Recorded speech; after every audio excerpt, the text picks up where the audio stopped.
A stunning revelation to other corporate. The CEO of McDonald's making a stunning revelation to other corporate CEOs. Chicago crime is making it very hard to do business. Everywhere I go, I'm confronted by the same question these days. What's going on in Chicago? There's a general sense out there that our city is in crisis. It's more difficult today for me to convince a promising McDonald's executive to relocate to Chicago from one of our other offices than it was just a few years ago. In May 2025, 6 McDonald's restaurants officially closed across downtown Chicago, and longtime CEO Chris Kempczynski had been signaling for years that a moment like this was coming. The timeline matters here because these closures didn't appear overnight. They followed repeated public warnings that many people brushed off at the time. His comments about Chicago caught the attention of business leaders and employees nationwide, and the underlying message was clear and firm. Conditions must improve, or operations may change. What's happening on the ground backs that up in a very visible way. A doorbell alerts a staff member who lets you in. As you can see, they're happy to greet some customers, while others get denied. According to CBS News Chicago, 6 McDonald's locations shut their doors in and around the well-known Loop District by May 2025. That area is the core of the city's business scene, and now only 4 McDonald's locations remain active in the entire central downtown zone. Even more striking, all 6 closures happened within roughly a 10-minute walk of each other, which raised eyebrows across the industry. When asked for specific reasons, McDonald's declined to give detailed explanations, stating only that updates would be shared if available. However, an external source told CBS News that ongoing operational challenges and surrounding street-level conditions were factors at some locations. McDonald's locations nearby, check out all those golden arches. But one by one, you can see most have disappeared. So we sent our Lauren Victory to find out. While the company has not officially confirmed those details, the broader context lines up closely with what Kempczynski has been publicly discussing for years. The financial implications are huge. He has repeatedly pointed out that McDonald's, a Fortune 500 company headquartered in Chicago, contributes roughly $2 billion every year to the local economy. That's a massive economic footprint, and if corporate strategies shift, that impact could change fast. To fully understand how things reached this point, you have to rewind to September 14, 2022, when Kempczynski addressed the Economic Club of Chicago with remarks that instantly made national headlines. His tone was direct, measured, and impossible to ignore. Yeah, management here is just sick and tired of Thomas Edison high school students coming over here, really taking over the inside of the dining room, getting into fights, trashing the bathroom, throwing their garbage all over the place. So now the doors are locked, but the restaurant is still open. Everywhere I go lately, I'm asked the same thing. What's happening in Chicago? Chris Kempczynski explained, and that question alone says a lot. He acknowledged that hearing it can sting local pride, but he made it clear there's a growing public perception that the city is facing serious challenges. He didn't stop there. Kempczynski went on to describe how operational pressures were spreading across the city in ways that businesses can't ignore.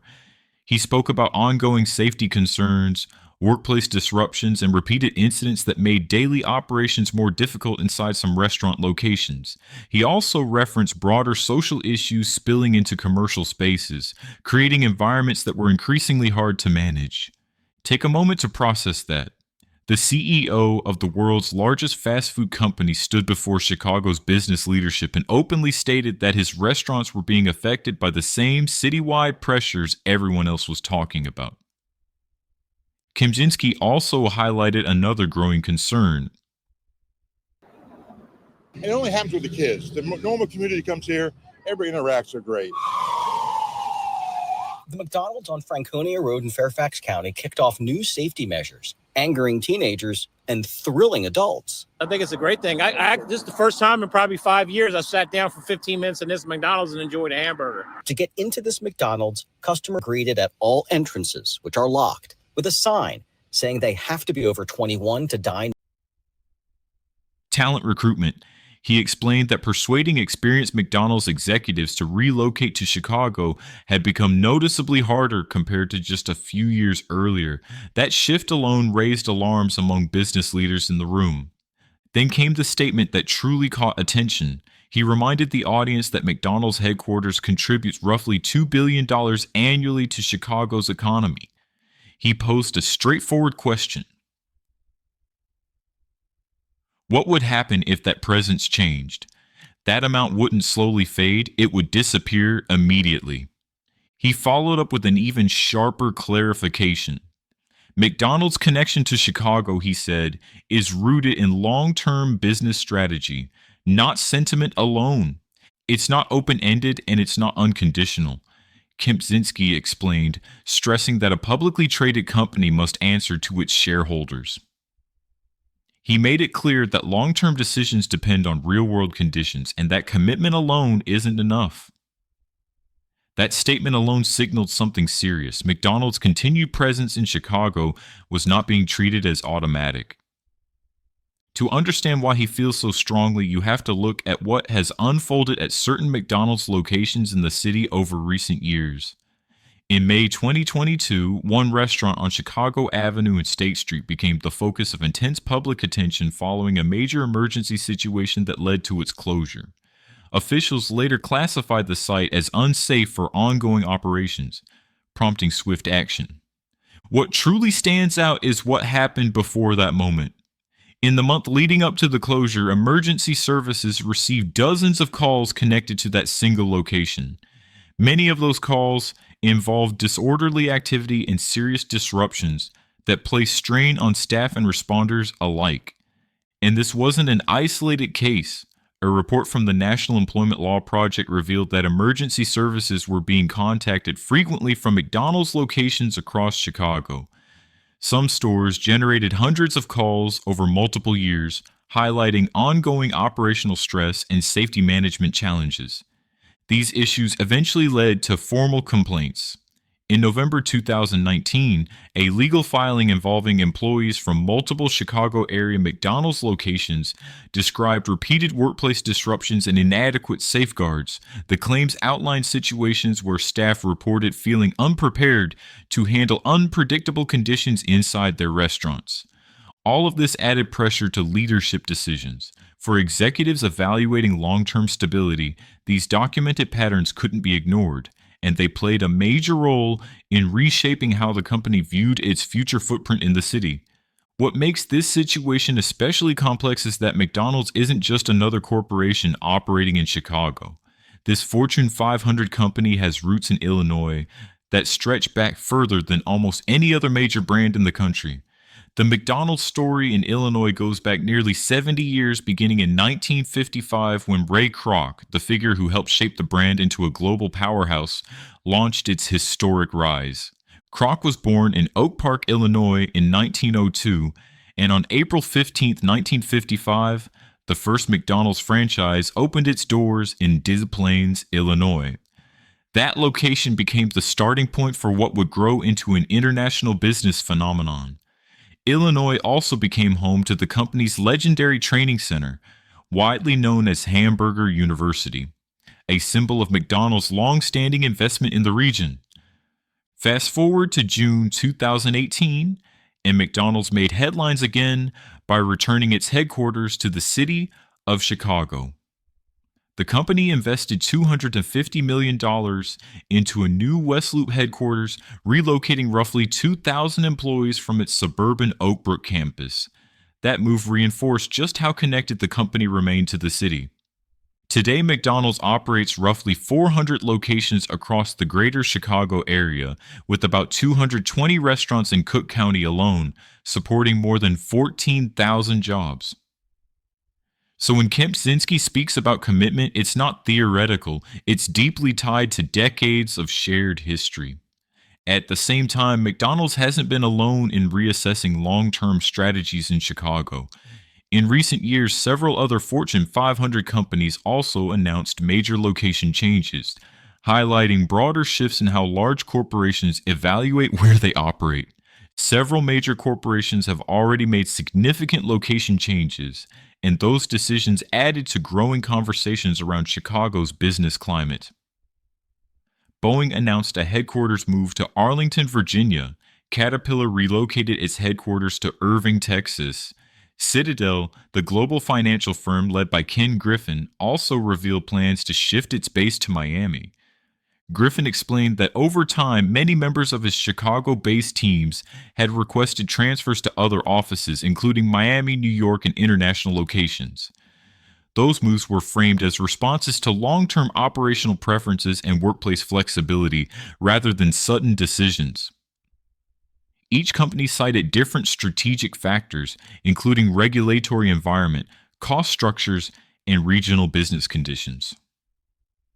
While cities like Miami and Irving were described as offering business-friendly environments, Chicago has faced increasing difficulty holding onto corporate headquarters in recent years. These changes have left visible signs across the downtown area. Retail vacancy in the Loop stood at 14.92% in 2019, but by 2023 that number had climbed to 30.13%, the highest level seen since 2002. Since March 2020, more than 220 storefronts have closed in the Loop alone, representing roughly 660,000 square feet of unused retail space. Those shifts reflect broader commercial pressures affecting large employers across multiple industries. At the same time, McDonald's has been navigating its own business challenges. In the first quarter of 2025, U.S. comparable sales declined by 3.6%, the sharpest drop since 2020. Annual growth slowed significantly, falling from 8.7% in 2023 to just 0.2% in 2024. Kempczynski acknowledged in May 2025 that customer visits to fast food restaurants had declined, notably among lower and middle-income consumers compared to early 2024. Meanwhile, operating costs continued to rise. Labor expenses increased by about 35% since 2020. Purchasing costs climbed at a similar rate and fixed costs rose roughly 20%, adding even more pressure to long-term planning decisions. The Illinois Restaurant Association, led by Sam Toya, has been tracking these pressures closely across Cook County, where restaurants face some of the highest operating costs in the country. According to the association, businesses are dealing with rising expenses, staffing challenges, and complex operating environments that continue to strain day-to-day operations. McDonald's now finds itself navigating multiple challenges at once in one of its most important urban markets. Higher costs, reduced customer traffic, and difficult operating conditions are all converging at the same time, creating a serious moment of reassessment for the company. So where does this leave things now? McDonald's has not officially stated that public safety concerns were the reason behind the 6 downtown closures. The company has been deliberate in avoiding a single stated cause, choosing instead to keep its explanations measured and limited. However, when reviewing the CEO's public remarks over several years, combined with operational data and broader business trends, many observers say the overall direction feels hard to ignore. Chris Kempczynski has consistently delivered the same core message. Cities must remain functional, stable, and supportive of long-term operations, or companies will be forced to adjust their presence. That message now feels more real than ever, as 6 downtown McDonald's locations have closed roughly 70 years after the company's Illinois journey began in Des Plaines. For a Fortune 500 company so deeply tied to Chicago's history, this shift carries symbolic weight.